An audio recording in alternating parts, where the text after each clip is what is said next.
Por que Deus permite o sofrimento do justo? Nessa noite nós vamos compartilhar uma palavra que vai trazer uma reflexão para as nossas vidas, para que a gente possa compreender, para que a gente possa entender o porquê que Deus permite o sofrimento, permite as percas, permite as aflições nesse mundo, as dores, as humilhações daquele que é justo, daquele que é chamado como Filho de Deus. Eu quero convidar você para orar comigo nesse momento, antes de nós entrarmos nessa palavra. Senhor Deus e Pai, eu peço, Espírito Santo, que o Senhor fale comigo e com também as vidas, meu Pai, que acompanham ao vivo e que acompanharão também este vídeo. Pai, muitas pessoas que estão desoladas, pessoas que estão perplexas, pessoas que muitas vezes estão buscando um motivo para viver porque já não as veem mais, pessoas que estão sofrendo, pessoas que estão angustiadas. Eu peço agora que o Teu Espírito Santo, Pai, visite essas vidas, Pai, e revele-se através da Tua palavra, meu Pai, para os nossos corações, Senhor, em nome de Jesus. Queridos, eu gostaria de ler aqui no livro de Salmo, número 73, que vai falar a respeito da história de Asaf, um salmista. Olha o que diz aqui no versículo 1. Verdadeiramente bom é Deus para com Israel, para com os limpos de coração. Quanto a mim, os meus pés quase que se desviaram. Pouco faltou para que se escorregasse os meus passos. Porque eu tinha inveja dos loucos, quando vi a prosperidade dos ímpios. Porque não há apertos na sua morte, mas firme está a sua força. Não se acham em trabalhos como outra gente, nem são afligidos como outros homens. Pelo que a soberba os cerca como um colar. Vestem-se de violência como de adorno. No versículo 15 diz assim: se eu dissesse, falarei assim, eis que ofenderia a geração de teus filhos. Quando pensava em entender isso, foi para mim muito doloroso.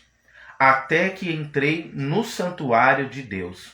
Então entendi eu o fim deles. Amém?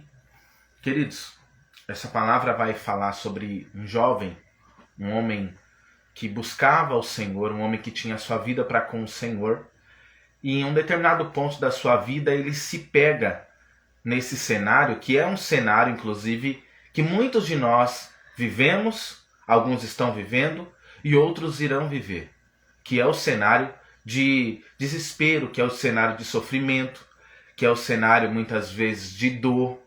É um cenário onde, ainda que essa pessoa seja um filho de Deus, tenha aceitado e recebido o Senhor na sua vida, essa pessoa tem passado por grandes tribulações. E na vida de Asaf aconteceu exatamente isso. Asaf, que era um dos mais importantes musicistas daquela época, agora ele se pega olhando para a prosperidade dos ímpios. Ele se pega olhando para aquilo que as pessoas estão vivendo no mundo afora e ele percebe que ele não tem alegria. Ele percebe que ele não tem paz. Ele percebe que, na verdade, tudo aquilo que ele sonhou, que ele almejou, tudo aquilo que ele quis um dia, ele não tem na sua vida. E quando ele olha para o lado de fora, ele vê pessoas vivendo exatamente isso. Pessoas vivendo essa riqueza, esse transbordo, essa suposta paz, alegria, não é? Essa realização.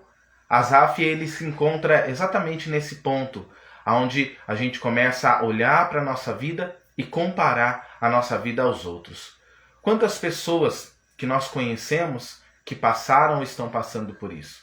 Pessoas que são homens e mulheres de Deus, mas que sofreram, que perderam, pessoas que até apostaram tudo e aparentemente a sua vida parece que não valeu. Sabe, parece que aquela obra que ela fez, parece que aquilo que ele se dedicou, que ela se dedicou, não deu um resultado, não aconteceu.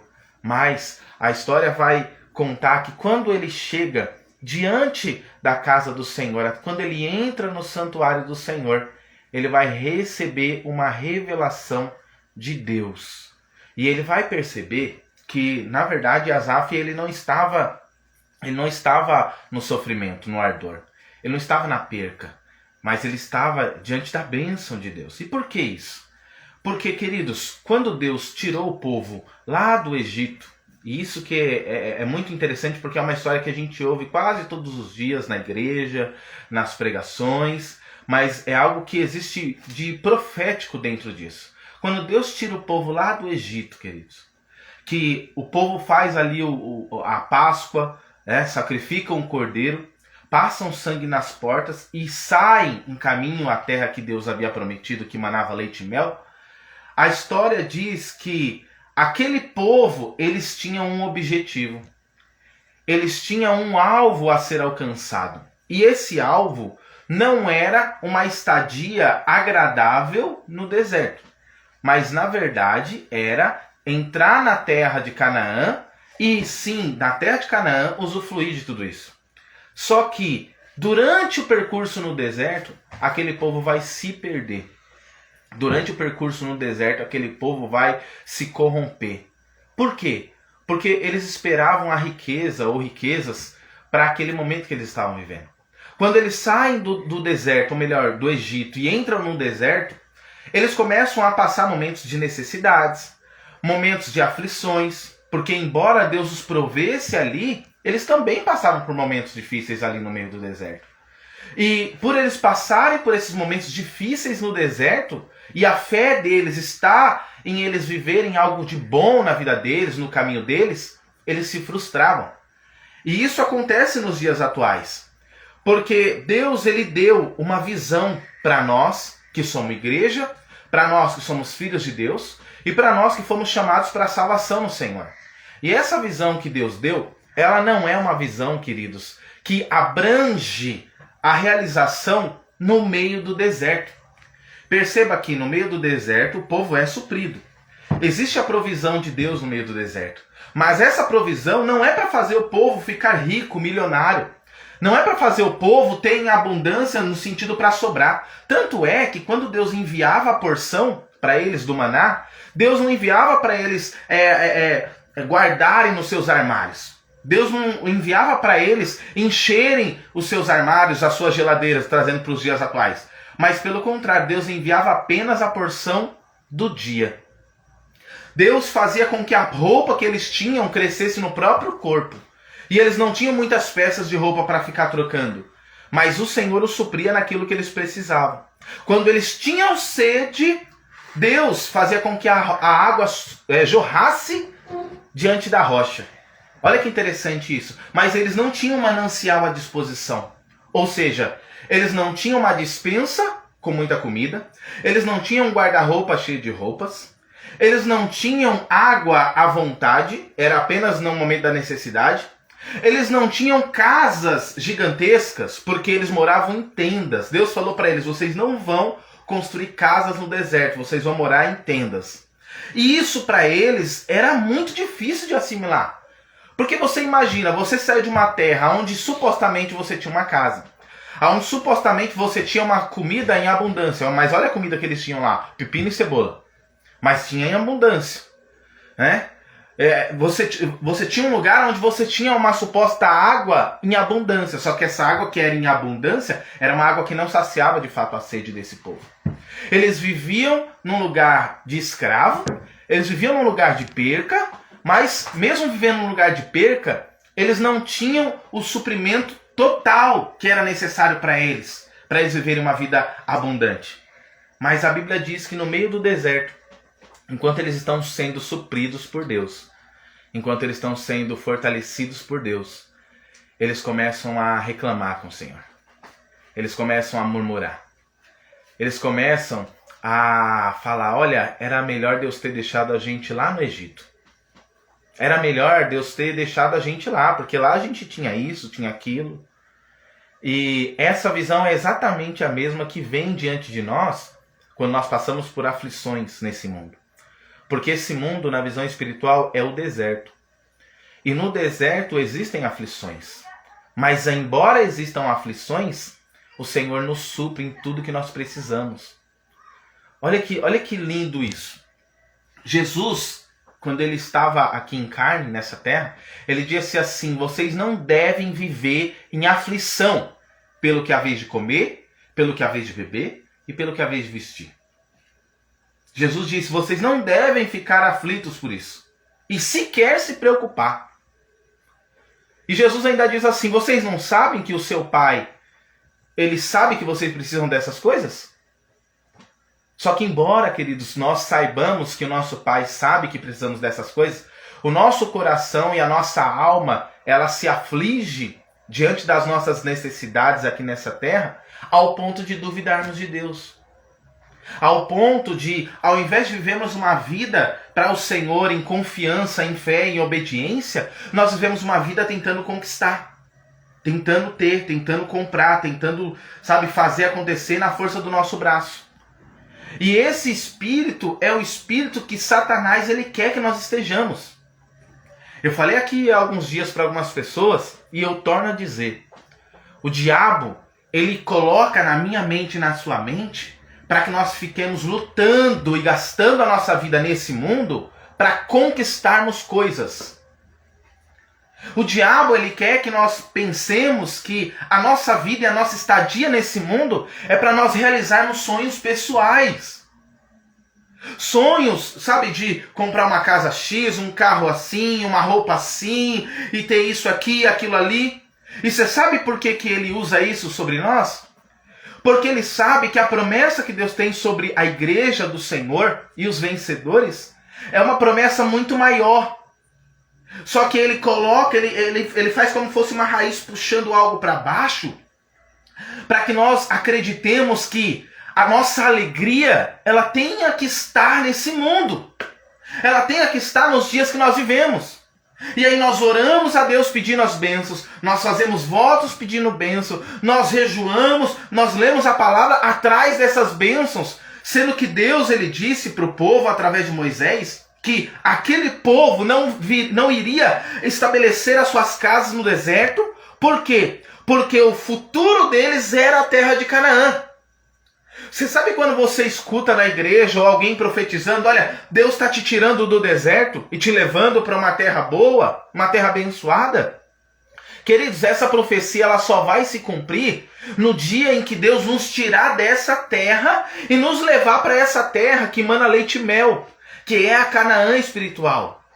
Porque aqui é o lugar de deserto, aqui é o lugar de luta, aqui é o lugar de aflição.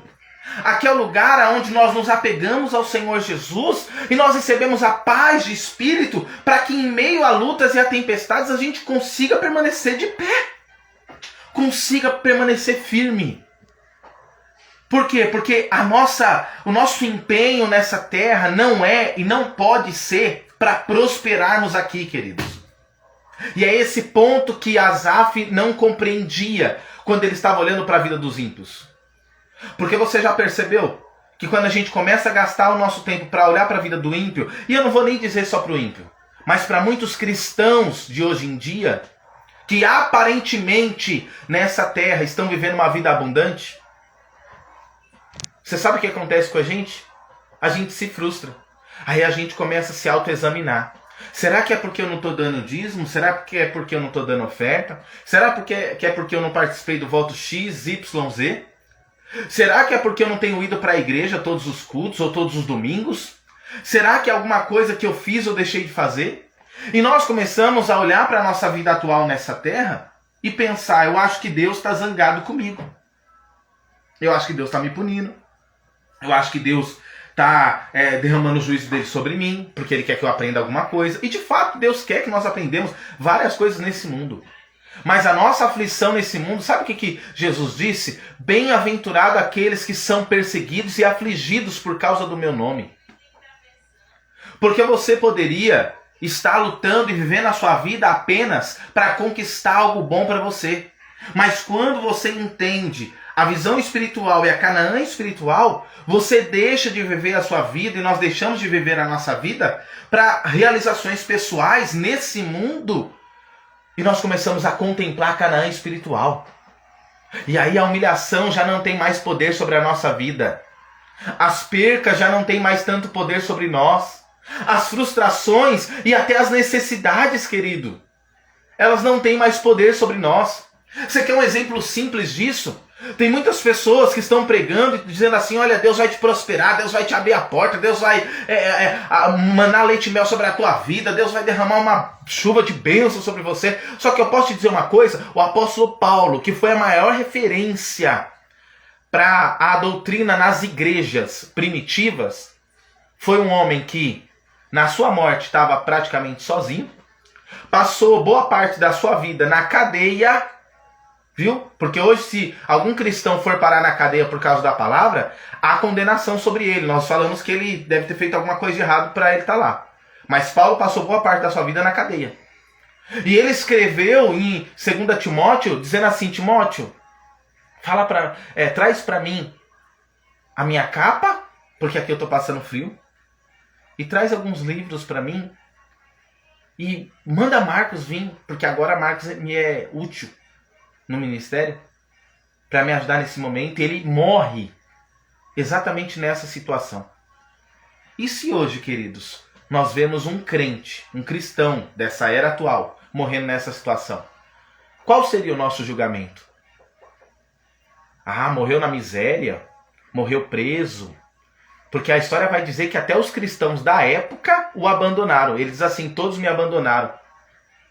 E seguiram as paixões do presente século, buscando realizações pessoais. Se um cristão hoje morre nessa situação, para nós olharemos para ele e diríamos: nossa, ele foi um crente que não venceu na vida, que não desfrutou de tudo que Deus tinha para ele. Mas o desfrute, queridos, não está nessa vida. O desfrute não está nessa terra. Para com esse negócio de que você vai receber um milagre, uma resposta. Evangelista, Deus não pode fazer? Claro que Deus pode. Deus pode fazer. Mas Ele não quer que você viva e que eu viva em função do milagre e da vida boa nessa terra. Não quer. Eu sinto em te dizer. Você sabe qual que é o prazer de Cristo? Quando nós somos afligidos por causa do Evangelho. Sabe qual que é o prazer de Cristo? É um rico, preste atenção nisso, um rico pegar aquilo que ele tem, vender, dar para os pobres e viver uma vida modesta, simples. Só que hoje, nos dias que nós vivemos, você acha que tem alguém que tem coragem de fazer isso? Porque tem muitas pessoas que acham que Jesus estava brincando quando ele disse isso. Tem muitas pessoas que olham para essas atitudes de Jesus e dizem assim: não, isso aí não precisa, é um exagero. Não tem necessidade. Pelo contrário, faz um voto aqui que Deus vai abençoar e abrir a porta para você. Você vai ficar milionário, vai ficar rico, você vai comprar sua casa. Só que onde que Deus falou para o povo comprar casa no deserto? Deus falou: constrói tenda. Por que tenda? Porque tenda é rápido de construir, é barato, e se precisar se movimentar, é prático de desmontar e montar novamente em outro lugar. Só que sabe o que a gente está fazendo? Nós, no nosso tempo atual, nós estamos comprando nossas casas, nossos carros. Nós estamos abrindo nossas empresas. E ao invés de se preocupar com a questão da Canaã celestial, nós ficamos pensando, dormimos pensando: como é que eu vou fazer amanhã para pagar a conta tal? Porque eu me envolvi numa parcela tão alta de um carro, de uma moto, de uma casa, né? De um compromisso, de uma viagem, que ao invés da nossa vida ela ser livre para a gente prestar, aleluias, uma vida de entrega ao Senhor e nas coisas de Deus. E eu não digo para estar enfiado dentro de igreja, irmão, porque esse negócio aí é também uma omissão que o diabo tem usado para dizer para os crentes que eles estão trabalhando para Deus. E nem todos estão. Tem muita gente que está enganada dentro de igreja, trabalhando, achando que vai ter alguma coisa. Mas aí a gente quer viver a nossa vida dessa forma, sabe? Se dedicando para quê? Para conquistar. Você vê os cultos hoje, irmãos, que dá até pena, porque assim, olha, vem que hoje a porta vai abrir. Vem que hoje o milagre vai chegar. E se você não fala sobre isso, sobre o milagre, sobre a porta, sobre a revelação que vai acontecer no culto, você sequer tem membros. É verdade. E aí, eu digo para os irmãos, eu digo com toda a humildade aqui, mas os pastores, os obreiros, eles não iniciam na obra já fazendo tudo isso. Só que quando eles veem que a obra em si supostamente não se sustenta, eles começam a apelar. Começam a apelar. E dizer assim: não, entregue o seu sacrifício no altar, entregue o seu Isaac no altar. Por quê? Porque Deus vai te retribuir. Só que quando foi que Jesus falou: entregue o seu Isaac no altar que eu vou te retribuir nessa terra? Jesus nunca falou isso. Ele disse assim, quando vocês fizerem aqui, ele falou para o jovem, quando você vender tudo que você tem, dar para os pobres e me seguir, você vai ter um grande tesouro. Mas não é nessa terra. É no reino de Deus, no reino dos céus. E aí? Será que o milagre que a igreja está vendendo para nós tem a ver com esse milagre que Jesus estava realizando? Porque quando ele ia e curava as pessoas, ele não falava assim, faz um voto que eu vou curar. Ele não falava, faz um voto que eu vou libertar o seu filho da droga, da bebida, do álcool. Faz um voto que eu vou alcançar o seu marido, libertar o seu marido. Ele não dizia isso. Ele simplesmente ouvia a petição e ele dizia, seja feito conforme a sua fé. Se você tem fé para receber. Ele nunca dizia para alguém assim, olha, se você tem fé para receber sem pagar nada, você faz sem pagar nada. Mas se você não tem fé para receber sem pagar nada, pega um envelope, coloca aqui o dinheiro no envelope, entrega lá na igreja, que aí você vai ver o milagre. Ele não falava isso. Por que ele não falava isso? Porque Jesus não estava trazendo um reino terreno. O reino de Cristo não é terreno. O reino de Cristo é espiritual. O que isso significa? É de cabeça para baixo. O que isso significa? É que aquele que está sendo humilhado hoje vai ser exaltado não amanhã nesse mundo. Porque o que a gente ouve dentro da igreja é isso. Você está sendo humilhado hoje, amanhã Deus vai te exaltar. Mas Deus não quer te exaltar aqui nessa terra, querido. Não. Sai disso. Ele quer que eu e você seja humilhado pelo nome dele e que a humilhação persista. Porque a Bíblia diz que vai chegar um tempo, na grande tribulação, que vai ter tantos mártires e tantas pessoas que vão ser mortas por causa do evangelho, que a terra vai se tornar um altar de sacrifício vivo, de pessoas que estão morrendo e o sangue está escorrendo. O que isso significa, evangelista? Que muitas pessoas vão morrer, vão dar sua vida pelo evangelho, como tem dado também em alguns países que é proibido pregar a palavra. E esse sacrifício, essas pessoas que estão sendo humilhadas hoje, que estão morrendo pelo evangelho, que estão deixando as suas próprias vidas, os seus próprios prazeres, as suas próprias riquezas nesse mundo para viver isso, essas pessoas serão exaltadas. Não aqui, no reino de Deus. Mas hoje está sendo vendido para nós o evangelho manco. O evangelho que é capenga. E que não só é capenga, mas que pela desinformação, queridos. E isso é culpa nossa, viu? Nós estamos sendo corrompidos. Ao invés de nós pegarmos a palavra de Deus para ler e entender, nós deixamos alguém vir, sobe no púlpito da igreja, porque não existe altar, o último altar foi a cruz, sobe no púlpito da igreja, começa a falar várias coisas e a gente não tem a palavra para examinar, a gente não conhece a palavra e a gente acaba se corrompendo, se deixando levar. Ah, não, é verdade, tudo que ele falou lá no altar é bênção, recebo. Na ignorância. Enquanto que Deus, na verdade, ele disse assim, olha, nessa terra você vai sofrer. Você vai passar por tribulação. E a exaltação? A exaltação é só no reino vindouro. Você viu Paulo sendo exaltado? Você viu Pedro sendo exaltado? Quando foi que você viu Pedro perdendo, abrindo mão da sua casa, da sua família e sendo exaltado com carro, com mansão, com isso, com aquilo? Pelo contrário, eles entendiam a verdade do reino. E a verdade do reino é que você está passando por humilhação aqui na terra, mas o propósito de Deus não é te exaltar aqui na terra. É por isso que Asaf, quando ele fala no verso 17, ele diz assim, até que entrei no santuário de Deus. E quando eu entrei no santuário de Deus, eu entendi o fim deles. Por quê? Porque Asaf percebe que no final, depois dessa vida na terra, depois dessa era, quer seja pela morte, ou quer seja pelo arrebatamento para nós que estamos aqui. Mas depois, no final, Deus vai mostrar e vai exaltar aquele que está sendo humilhado aqui. Mas apenas no final. E no final o quê? No final da prova? No final desse deserto que você está passando? Não, querido. Mas vai ser no final desses dias, dessa era. vai ser exatamente quando acabar tudo. Tem gente que pensa, quando nós morrermos ou quando Jesus voltar, a gente vai subir para um lugar tudo branco, ficar lá só olhando para Jesus. É nada, irmãos. Sabe o que vai acontecer? Jesus vai descer para reinar aqui na Terra.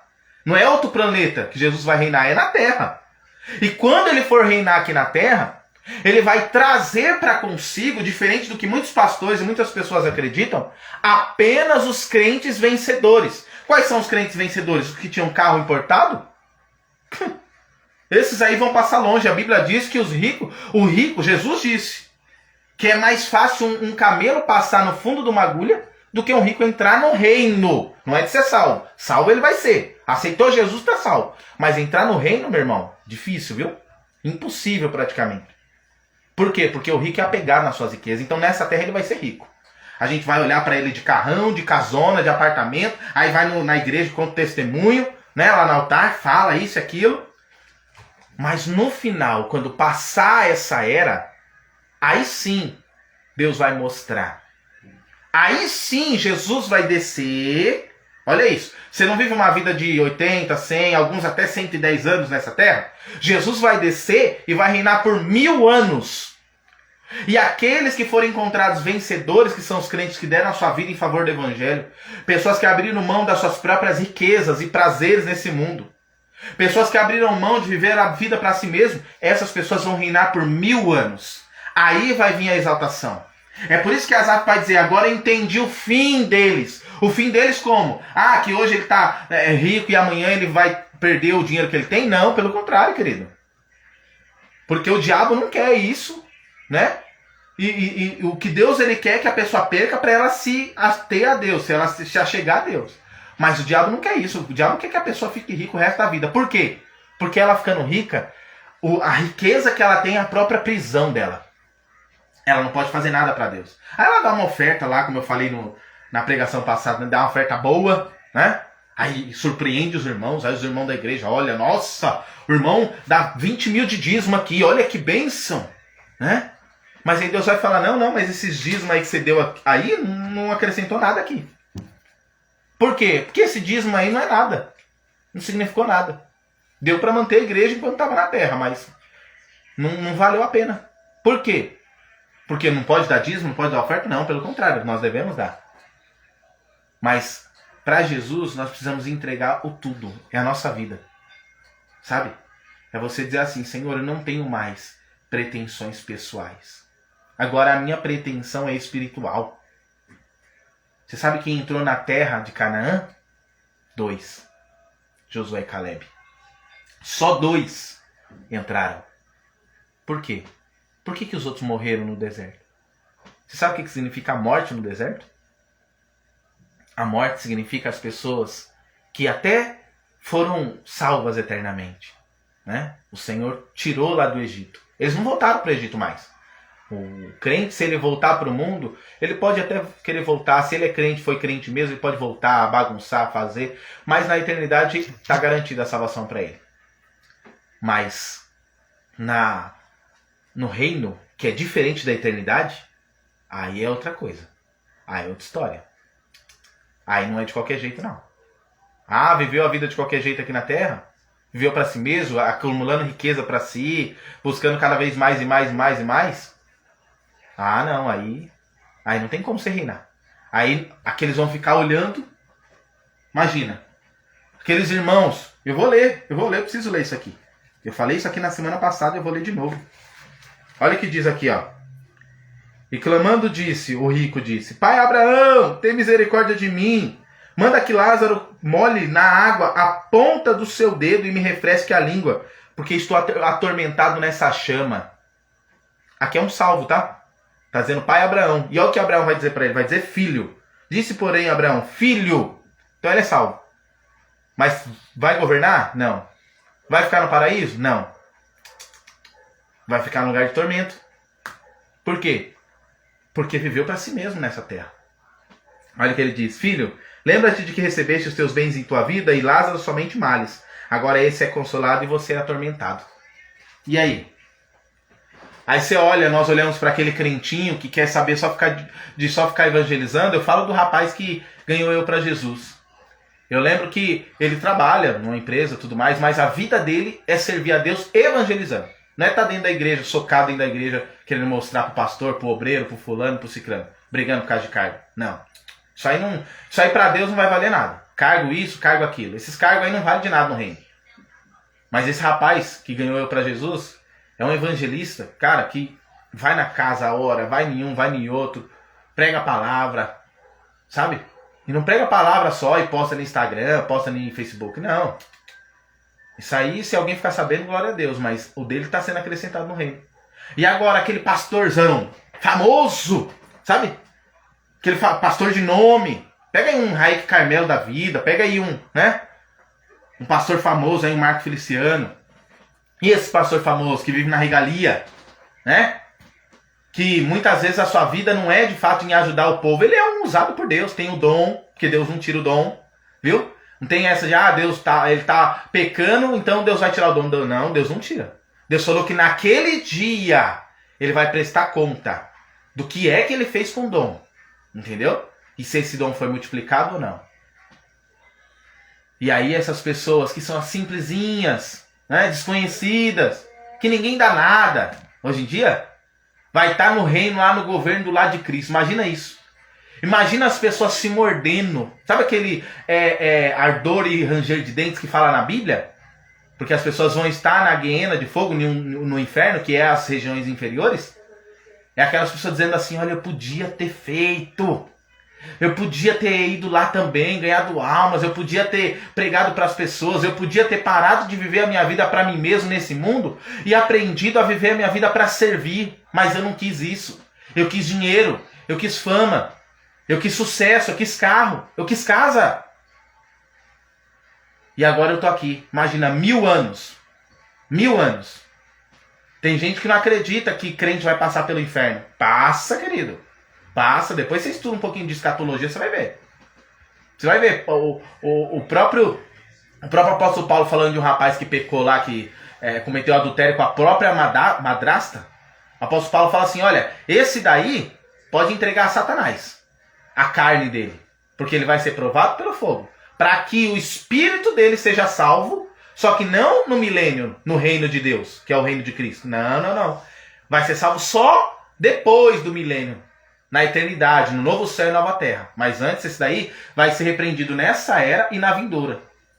Você quer ver uma prova disso? Jesus, quando ele estava conversando com os fariseus, ele disse assim para os fariseus que estavam blasfemando, ó, o pecado de blasfêmia, ele não é perdoado nem nessa era e nem na vindoura. O que isso significa? Que algumas pessoas que pecam nessa era, alguns são repreendidos nessa era. Mas outros, além de ser repreendidos nessa era, na era vindoura também vão ser repreendidos para serem perdoados. Só o de blasfêmia contra o Espírito Santo não, mas na era vindoura tem repreensão. Tem perdão de pecado. Como vai ter perdão de pecado? Aí vai vir o fogo. Aí vai vir a disciplina, a repreensão. E eu quero falar para você que Jesus ele não quer que você seja repreendido, disciplinado na era vindoura. Ele quer que você reine com ele. Ele quer que você seja alguém que, embora nessa vida, pode estar passando por sofrimento, mas entendeu a verdade do reino. Entendeu que a nossa vida nessa terra é de sofrimento e de ardor. E se eu não fizer isso, evangelista, eu perco a minha salvação? Não. Eu preciso te falar isso. Porque senão as pessoas vão fazer a obra de Deus só por medo de ir para o inferno. Mas pode ficar tranquilo, você não vai para o inferno. Para o inferno no sentido de abismo eterno, né? Mas vai passar pela guiena. A Bíblia diz que aqueles que tiverem parte na primeira ressurreição não sofrerão o dano da segunda morte. Então tem alguns que não vão participar da primeira ressurreição, mas vão sofrer o dano. Parte. O dano significa que é parte. Mas vai ser ressuscitado e vai viver a vida eterna. Mas imagina 1000 anos você sofrendo. Se você acha que 1 ano, 2 anos, 5 anos nessa terra aqui, que a gente acha que já é ruim, no tempo da graça, é sofrer, imagina 1000 anos, 1000 anos sofrendo, no ardor, sendo repreendido. Deus não quer isso para você.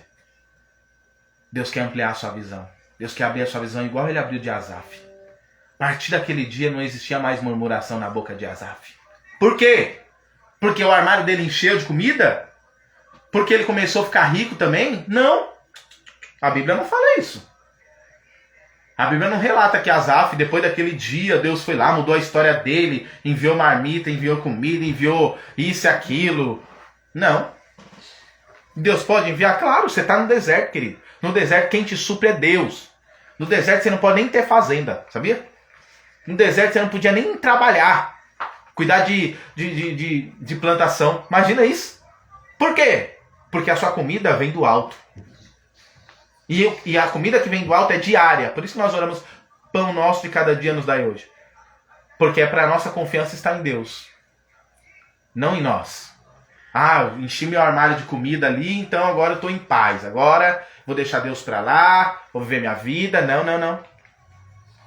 É o pão nosso de cada dia. Se Deus te deu, e graças a Deus você pode encher seu armário por mês, glória a Deus, que benção. Mas o que Deus ele quer é que nós entendamos que nós estamos nas mãos dele aqui nessa terra e que aquilo que nós vamos trabalhar nessa terra é para edificar a nossa passagem para o reino de Deus. Para a salvação é de graça, mas para o reino tem que pagar. Tem que pagar. E é caro, viu? É caro, não é barato não. Tem gente que pagou com a própria vida. É caro, imagina isso. Muito caro. Tem gente que perdeu filho. Tem filho que foi expulso da casa do pai. Por quê? Porque está servindo a Cristo. E aí? Tem coragem? Mas é isso que Deus te chamou para fazer. Por quê? Porque Ele quer que eu e você vislumbre as coisas espirituais. Não é que Deus vai te entregar um milagre para amanhã você já está na bênção, nadando no dinheiro e glória a Deus. Não. Ele pode fazer isso? Pode. E tem muitas pessoas que Ele faz. Mas Ele não quer que a pessoa fique lá nadando no dinheiro. Não, não. Ele quer que as pessoas, vão multiplicando, vão multiplicando. Paulo morreu na pobreza. Pedro morreu na pobreza. Que pobreza? De passar fome? Não. Deus supria. Deus dava vestes. Mas tudo que eles tinham a mais, que vinha a mais para eles, eles não guardavam para si. Para sua casa, sua família. Vou deixar uma herança para minha família. Não. Eles distribuíam entre os necessitados da igreja. A Bíblia diz que aquela igreja daquela época nem tinha necessitados. Por quê? Porque o pessoal era tudo rico? Não. Porque eles pegavam recursos que todos eles tinham e dividiam entre si para eles viverem bem. E hoje, se Deus falar dentro da igreja, olha, é para o povo que está aqui dentro, dividir o dinheiro, a casa, os carros e tudo. Será que o crente vai fazer isso? Os crentes farão isso? Será que se o Senhor gerar isso no nosso coração, a gente faz isso? Porque se a gente não faz, querido, se a gente não tem esse coração para se dedicar e se abrir para isso, para Deus, a gente está muito distante de entrar no reino de Deus, de vislumbrar o que Deus tem. Você quer viver uma vida em paz nessa terra, de bênção? Pode trabalhar e viver só para isso. Vai ter eternidade quando passar o milênio, mas se você vislumbra estar com Cristo de fato, reinar com Cristo, não caia nessa de que toda a igreja vai reinar não, porque a Bíblia nunca diz isso. A Bíblia nunca disse isso. Que a igreja inteira, imagina, o irmão não fez nada, vai estar reinando lá junto com Jesus, com Paulo, com Pedro, os caras, tudo que foi crucificado. Você acha? Você acha de verdade que Deus é injusto nesse ponto? Claro que não, querido. De graça é a salvação. O reino não é de graça, não. O reino é tomado à força. E eu encerro dizendo para você. João, ele pregou o reino de Deus. João pregou. João evangelizou muitas pessoas, batizou muitas pessoas. Mas no final da sua trajetória, quando ele estava preso, eu falo João Batista, ele mandou perguntar para Jesus: é o Senhor mesmo que haveria de vir ou eu espero outro? Aí Jesus vai dizer, ele não entendeu nada. João, dos nascidos de mulher, tem muita gente que acha que isso é um elogio. E não é um elogio quando Jesus fala isso. Dos nascidos de mulher, João é o maior. Nossa, aí você fala, é um elogio, Jesus está elogiando. Aí Jesus fala assim, mas daqueles que entrarão no reino, qualquer um, o menor, aquele que não tiver porção nenhuma no reino, só entrar, só passar pela porta, é maior que João Batista.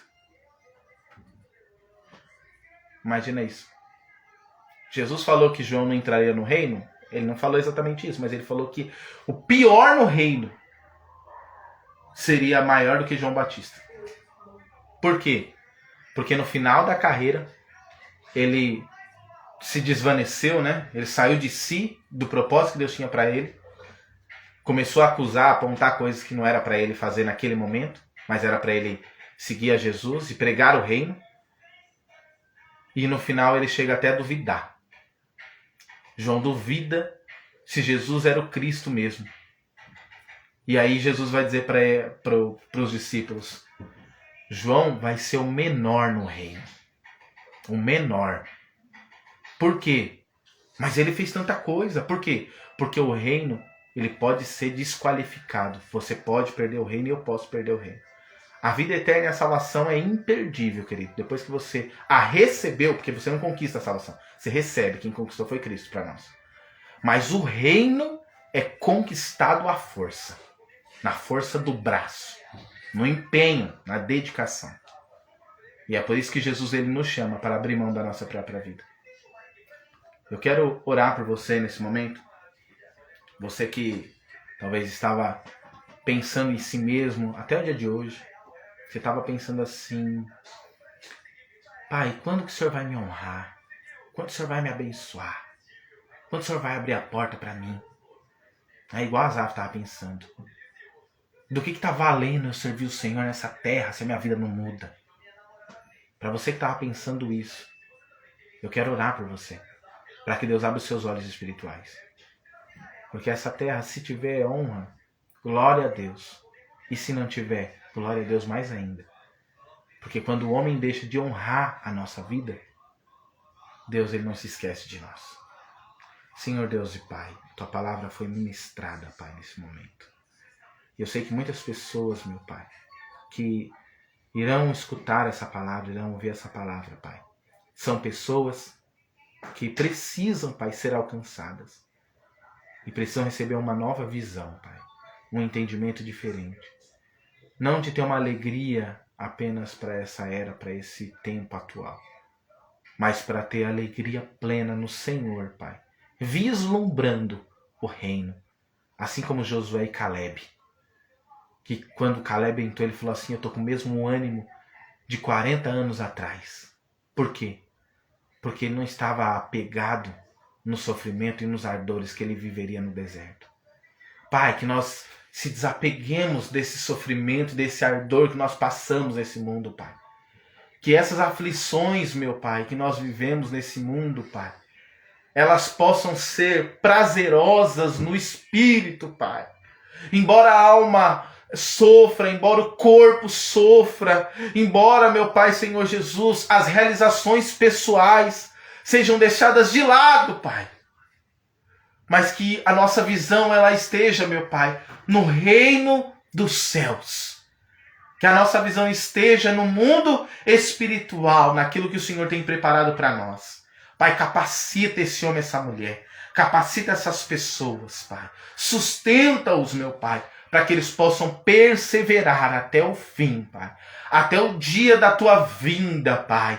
Ah, Senhor Jesus. Até o dia da Tua volta, Senhor. Até o dia do Senhor descer, Pai. Porque nós sabemos que o Senhor não vai simplesmente arrebatar a Tua igreja para estar com o Senhor nos ares. Não, não. O Senhor tem um reino nessa terra, nesse planeta. Né? No Brasil, nos Estados Unidos, na Inglaterra, na Alemanha, em Israel, na Holanda, no Peru, na Colômbia, na Venezuela, meu Deus, nas nações, Pai. Nós sabemos que o Senhor tem um reino para as nações. Não é um reino fictício, místico, que as pessoas acreditam que vai vir só lá no céu, vai ficar no céu. Não, não. É um reino físico. É um reino vivo. É um reino, Pai, que os nossos corpos, depois de serem glorificados, Pai, irão participar com o Senhor. E nós queremos, meu Pai, participar da primeira ressurreição contigo, Pai. Senhor, para estarmos reinando contigo, Pai. Ainda que nessa terra nós perdamos, ainda que nessa terra nós sofremos, ainda que nessa terra nós sejamos perseguidos, caluniados, oprimidos, que nós vivamos sofrimento. Meu Deus, mas que no reino dos céus. Tudo isso, toda lágrima que os nossos olhos derramaram nessa terra será enxugada. Não aqui na terra. Não aqui nesse tempo atual, melhor dizendo.